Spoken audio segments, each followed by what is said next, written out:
The news day continues here on One News Now Business. I'm Jaco Castro. Here are the biggest stories on the economic and corporate fronts. Consumers in Metro and Mega Manila will have to brace for higher water bills beginning next month amid the stronger effects of El Niño. West Zone concessionaire Maynilad will hike rates by almost 8 pesos per cubic meter starting January 1st. This means low-income Lifeline customers will have to pay an additional 4 pesos and 74 centavos, while those consuming 20 to 30 cubic meters per month can expect an additional 100 to 200 pesos in their water bills. For the East Zone concessionaire Manila Water, low-income Lifeline customers can expect an additional 3 pesos in their monthly water bills, while regular customers using 10 to 30 cubic meters of water per month could be charged an additional 34 to 154 pesos.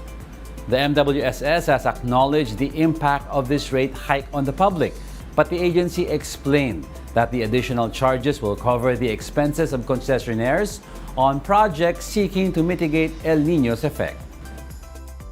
I'm asking the public for their understanding.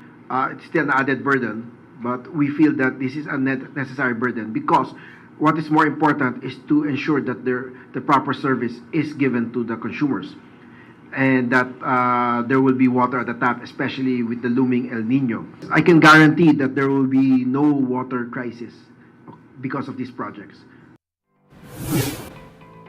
Also because of the El Niño, NEDA Secretary Arsenio Balisacan says the country may not be able to achieve the upper end of the government's 6.5 to 8% growth target next year. Balisacan cited El Niño as a possible risk, with the weather phenomenon now expected to persist until the second quarter of 2024 and may send food prices spiraling. The Socio-Economic Planning Secretary notes that while the dry spell may not have a severe impact on growth, it could still stoke inflation.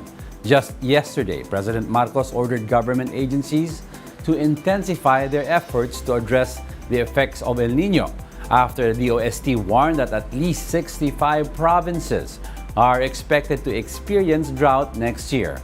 Though the El Niño is a risk, Balisacan noted that the country's dams have enough water to cover the dry spell and that the share of agriculture to the economy is smaller than in previous years.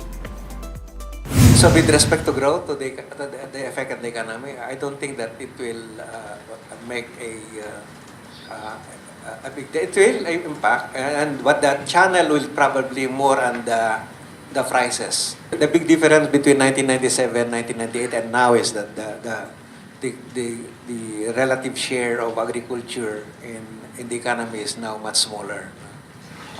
Now our agriculture is roughly on that something like 10% of the economy. No? Now, with the projected impact of El Niño and global headwinds, NEDA says the Development Budget Coordination Committee may slash its economic growth targets for next year. According to NEDA Secretary Arsenio Balisacan, the DBCC will meet tomorrow to reassess growth targets, especially for 2024. That's in light of recent developments, particularly the continuing weakness of the global economy. Despite this, Balisacan expressed confidence that the country can still hit the lower end or stay in the vicinity of its 6 to 7% GDP growth target, at least for this year, 2023. The Asian Development Bank, meanwhile, maintained its growth forecast of 5.7% for the Philippines for this year and 2024, as it expects robust domestic demand to continue. This, however, falls below the government's 6 to 7% target. We'll be back with more stories after the break. Keep it here on One News.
You're still watching One News Now. I'm Diego Castro.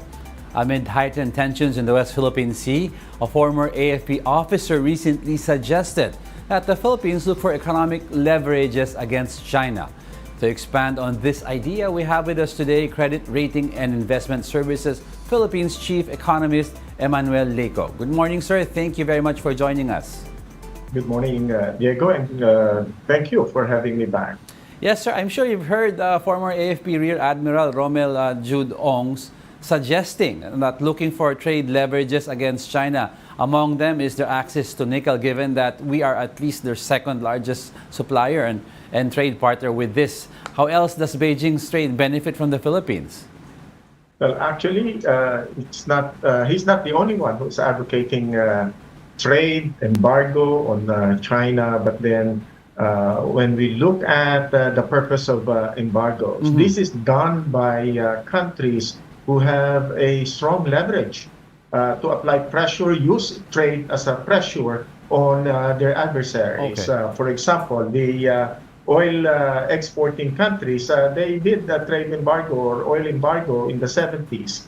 The US, Russia, and even China may apply trade embargo because they have the power, they Yes. have the strength. They are major trading countries. But in the case of the Philippines, we can do that, but we have to make sure that we have alternative sources of our imports, cheaper imports perhaps, or even export countries where we can export our products to. Trade is a very delicate issue to deal with. We say we do a trade policy, but then we have to make sure that the economy will not suffer from it. I wish the Philippines is in a better position to say that we are not going to sell you this because we are the only source. So they say, well, nickel is a very good product, very good commodity, but we are not the only one that they can get nickel from. If we do, sir, decide to go down this route and imposing sanctions against China, would it make a significant dent in their economy to a point that their stance in the West Philippine Sea would soften a bit? I don't think so. Our trade with China actually was looking at the trade numbers. We import more than we export. And if we lose China as a source of origin of cheap products, our economy will suffer. We will have to be forced to import from countries where their products are more expensive. And we also have to look for countries we can export our products to. So I'm afraid that the trade policy or a trade weapon is not available to the Philippines. Well, perhaps if we are more independent, say, for example, we produce more than we import, we will be fine. Unfortunately, that is not the case. Okay. We import more than we export, and we import a lot to fulfill the requirements of our economy. How about, sir, would you recommend that the Philippines partner with like-minded countries in strategizing economic leverages against China? Maybe a unified front will make China rethink its policies. If that is possible, why not? But the countries, say, for example, in the ASEAN or in the Southeast Asian nation, Vietnam, Malaysia, Indonesia, they will also have to worry about their own economies. If they benefit more by trading with China, I don't think we will be able to organize a trade partner or a trade party, to have a common policy against China. Yes, if we can explore that. But given the differences, given the economic interests of these countries, it will be very difficult to do so. If we still explore this idea, sir, do you think we fear a retaliation from China if we impose sanctions? Of course, because sanctions not a one-way street. We can do an embargo, or we can do a blockade, or well, not exactly blockade, but we can do boycott of Chinese products, of course, they will also retaliate, and they can retaliate by saying, we're not going to export to you anymore. And there goes the number one source of our imports. They can also say, we're not going to value the migration to China. We're not going to allow Filipinos coming into China. So that will be very difficult. It has a lot of implications, has a lot of consequences that we have to think through before we make a policy statement. Now, sir, the Philippines recently withdrew requests for funding of its railway projects. Now, after Beijing ignored follow-ups from Manila, does China's lack of response have anything to do with tensions in the disputed waters? Well, even during the Duterte administration, they made promises that they did not deliver on. So I think even before the West Philippine Sea issue came about, the Philippines was not on top of their agenda when it comes to economic support. So the agreements that they have signed, it's just simply that the Philippines is not on top of their agenda. And sir, well, we have, aside from the economic aspect, how then else can the Philippines imply even a slight pushback against China for all the aggression in the disputed waters in the West Philippine Sea? I think that is where international diplomacy should come in. The Philippines can go to the United Nations. The Philippines can work with other countries who have similar interests, and they can apply more of a political campaign. They can wage a political campaign, international political campaign against Chinese aggression in Philippine waters. But definitely the economic sanction may not have a potential or strength, the same impact that it will have if it were being done by countries like the US, Russia, or even China. Masyado tayo, we're too small to be a major player in economic trade embargoes, economic trade sanctions. So I think the political, international political lobbying, international political campaign should be pursued by the Philippine government. Thank you very much, sir, for your insights and for joining us this morning. That was Emmanuel Leyco of Credit Rating and Investment Services, Philippines. Thank you and good morning. Good morning, Diego. Thank you. 6 energy firms have formed the Philippine-based Offshore Wind Industry Organization to speed up offshore wind development in the country. The group, called Pilipinas Offshore Wind Energy Resources Incorporated, is composed of 6 founding members, namely ASEN Corporation, Blue Circle, Blue Float Energy, Citycore Renewable Energy, Ignis ZA Global, and Marubeni Asian Power Philippines. The firms seek to provide expertise and technical resource to accelerate offshore wind development over the next decade. The organization also plans to conduct coalition building and advocacy to other stakeholders critical for a successful transition to renewable energy. An expert is optimistic that renewable energy can achieve 50% of the country's energy mix by 2040. Philippine Business for Environmental Stewardship Secretary General Felix Jose Vitangcol shared this in an interview with The Big Story.